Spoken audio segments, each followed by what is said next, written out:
Hi, my name is Jose Martinez, and I'm going to show you the initial part of this DevOps and project presentation of our webpage called Spotly. So, Spotly is a discovery platform for local businesses that fixes a common problem.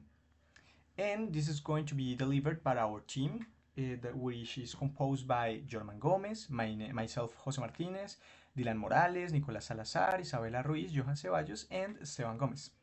So let's start about why we choose Spotly and the problem and opportunity that we found here. We think that most of the social media platforms from nowadays has this problem that if they have businesses accounts inside, these are very hard to find with a lot of limited filters, lost visibility, and a lot of limited category search options. So we think that small business lose visibility in these crowded digital spaces. So this is the reason why we selected Spotly. So what is Spotly? Spotly is a location-aware social platform. Our idea is to bridge the gap between users and the local businesses in order to use the DevOps practices to have the user the possibility to bring them there around businesses that they do not even know that could offer them a lot of different options and valuable options. Now we are going to show you the app, and where you are going to be able to see that we can create posts, share reviews, and engage through comments and likes. So let's see which features are implemented actually. At this moment on our platform, the main features that we delivered is the dual authentication for users and business as well. Also a responsive feed with posts, likes, comments, also a full profile creation and edition for businesses, also a user experience adapted for mobile and desktop. I mean that it is completely responsive as well. Also we are providing nowadays a user's profile, post creation, and comment systems in order to have the possibility to offer the businesses and the client engagement. So now I'm going to show you the app inside. Well, now I'm going to show you a short demo, but I'm going to be completely honest with you, teacher, first. We used to have this deployed, but when I was making this video, I just noticed that there is an error here with the feed. So this is something that we are going to have to check later on, but well, as deployment is not required for this, for this sprint, so I'm going to show it completely on local. It is completely the same, but we're having that issue on there. Well, for now, this is the landing page. We have here a hero that is trying to give the user a lot of value in order to let them know that there's a lot of different features that we have implemented here, such as experiences, different restaurants, and etc. So after that, we talk a little about the business plans in order to offer the different businesses the plans that we are going to show them, like a more visibility, adding publicity, etc. And about us, this is teacher something that you can read later on, because I'm going to try to do not take that much time in this video. After that, we are going to talk about here a little bit about our team. This is our team, as I told you in the beginning, the different thing that each one of our roles made. And this is a contact form that we are going to try to make work in the future, but nowadays it is only there without functionality. I added this feature of the dark mode and light mode. It is completely 100% finished and it is working properly. Look at this amazing particles effect that I added here. I'm sorry, teacher. So let's start. This is the feed. The publishes feed is like where the people is going to be able to have this engagement, where the businesses are going to be able to publish their updates, their stories, the reels, etc. The users are going to be able to like these posts and etc. For example, business well, at this moment I'm not logged, So if I try to like, it is not going to allow me to like or comment, and it's going to show me this message. Please sign up or whatever for commenting. So let's start with that. Let's log in first as a business. So I'm going to here make a, I don't know, let's start with a glasses for all, and I'm going to be glass master. Sorry. The email is going to be master@gmail.com. I'm going to not fill this because of the time reasons, and I'm going to make password 123. I don't know if I've typed it where. Password 123. Let's sign up. This is registering. Now it is completely registered, and it's going to throw me to the login page. I said master@gmail.com and password 123. Successfully login, and it's not going to throw me to the feed publishing. When I'm a business, I'm going to be able to publish because this is the option for the business. Ven y te encontrarás con las mejores gafas. Publish. Publish successfully created, so accept. And when we are in the feed, it is going to show this because it is at this moment it is post by time. So the most recently are at the top.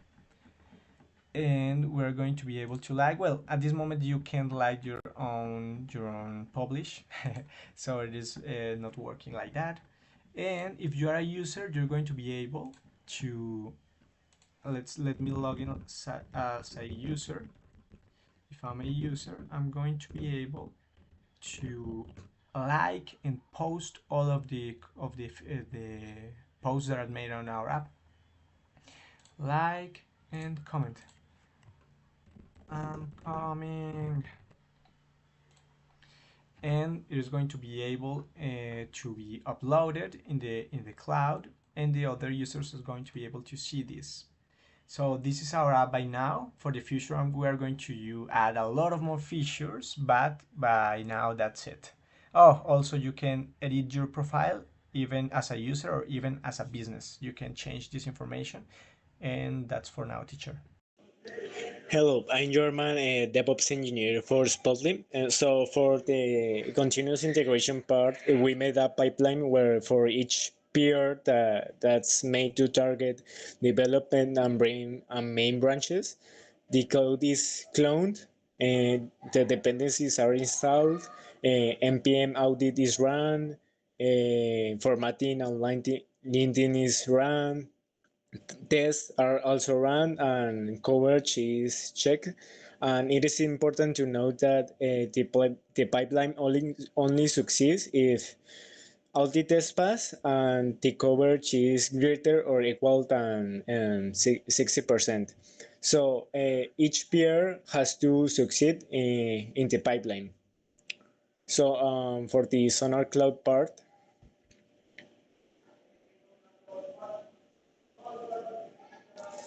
so for the Sonar Cloud part, we are using Sonar Cloud to check cyclomatic complexity, code smells, code duplication, test coverage, security vulnerabilities. So this Sonar Cloud testing is also run in every PR, and it basically checks how maintainable is our code, if it has any security problems, if it has too much code duplication, uh, and yeah, that's it. Hi, I'm Dylan. Backend lead, I implement core service logic, authentication flows, and several endpoints. Our backend stack is Node.js expressed with TypeScript. We store data in Supabase, Postgres, and use JWT Malbycrit for authentication. Security middlewares include helmets and cores. Input violation is applied to every endpoint. Key endpoints is focused on API user registers and API users login. For dual authentication, user and businesses.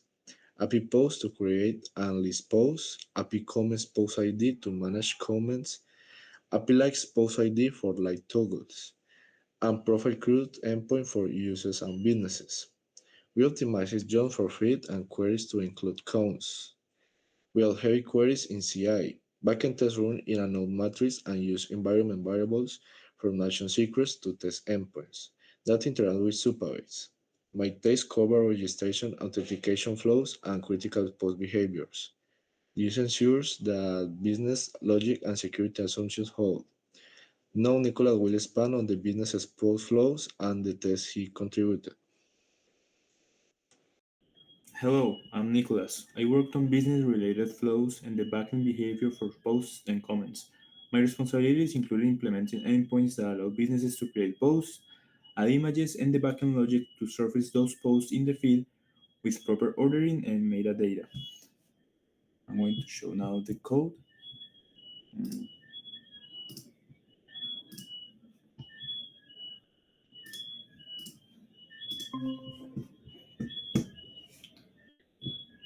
Okay.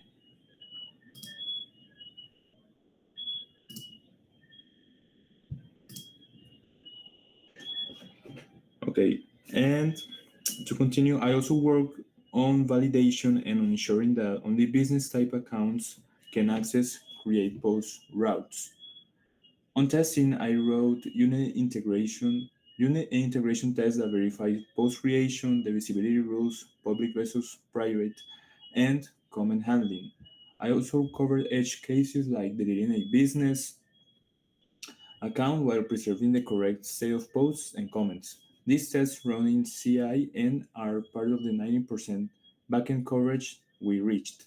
Next, Isabella will explain how we managed Scrum ceremonies and quality control to keep implementation aligned with acceptance criteria.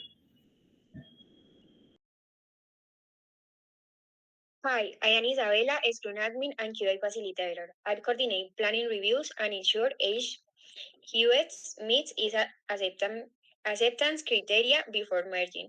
Our process uses pocket planning to select us for each sprint, weekly signs to align scope and daily stand-ups in the final 2 weeks to spike delivery. For quickly control, I maintain a short QI checklist that every PR must pass. Acceptance criteria covers automate test passings, UX most text perform, and Sonar Cloud show non-critical issues. I perform manual verification of flows like registration, login, and post creation before approving merge. For higher risk use, we use pair testings and add extra test coverage. That discipline helps us to maintain high confidence in the developed branch and avoid regressions. Next, Johan will show how we track tags in Taiga and enforce brand naming and protection rules.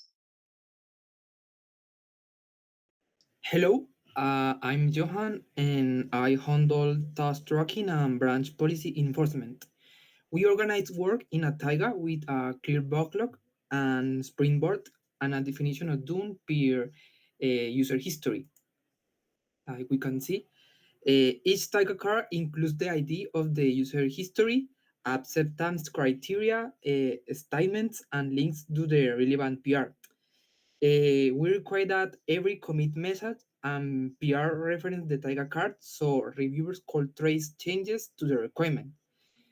About branch naming convention, we used feature slash HUXX description for future work and hotfix for urgent fixes. It's also important to say that only feature branches can be pushed directly. Merges into develop or main must be via PRs. About the protection in GitHub, this enforced pacing CI and Sonar checks and require reviews before merging. What does this do? They created a reproducible workflow and made audits straightforward. And finally, we will go to Esteban that he will close with front-end support notes and thanks. Hi, my name is Esteban Gomez. I'm the front end development and testing. Our team has also Jorman Gomez, the DevOps integration assistant. Then we have Jose Martinez, that is in charge of the front end leadership. Then Dylan Morales with the backend development and quality assurance. Then Nicolas Salazar with the backend architecture and database design. Isabela Ruiz with the testing strategy and Scrum Master. And finally, Johan Ceballos with the Taiga, that is the Taiga admin and the UX assistant.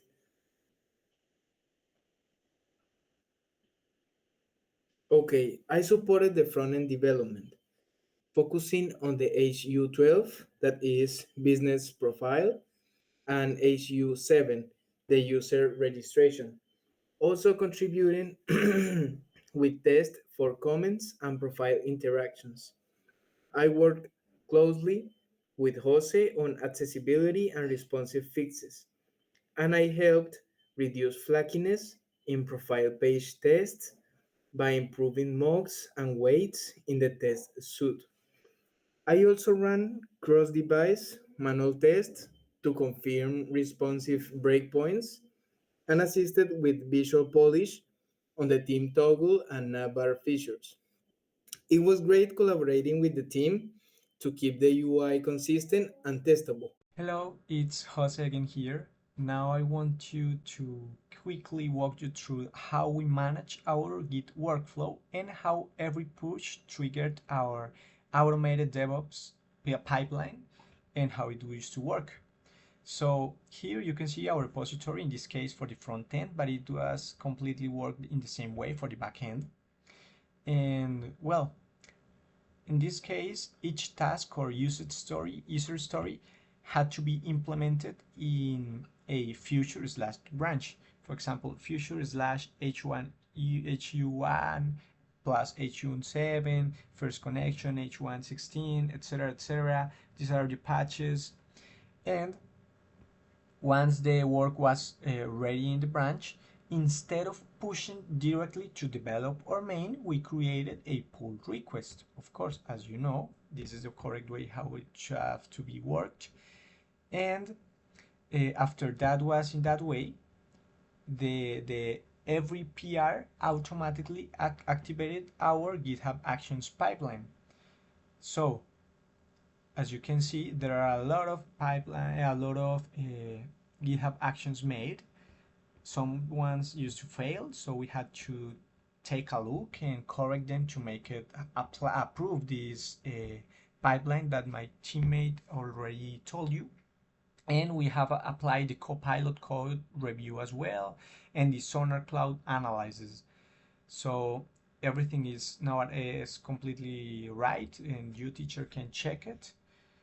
As my teammate said, it is install dependencies, run the linter. Let's get into one of these for like taking a look at it. Well, this one is a dependable one, so let me show you a pipeline better one. For example, this one, develop. It makes a lot of processes, as my teammate German said you later before on.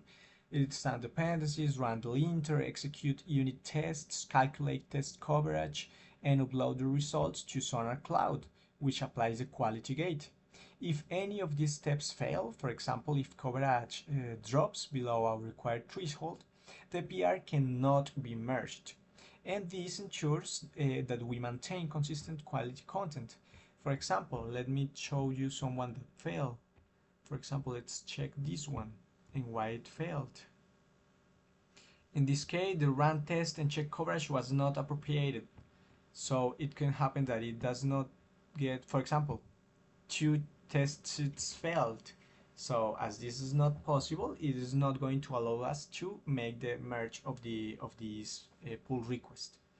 And once the pipeline succeeds, the quality gate is passed. The PR can be safely merged into developer main, and the workflow, the workflow basically maintains this correctly. So once the pipeline succeeds, the GitHub Actions allow us to implement a complete DevOps cycle in Spotly. Thank you very much.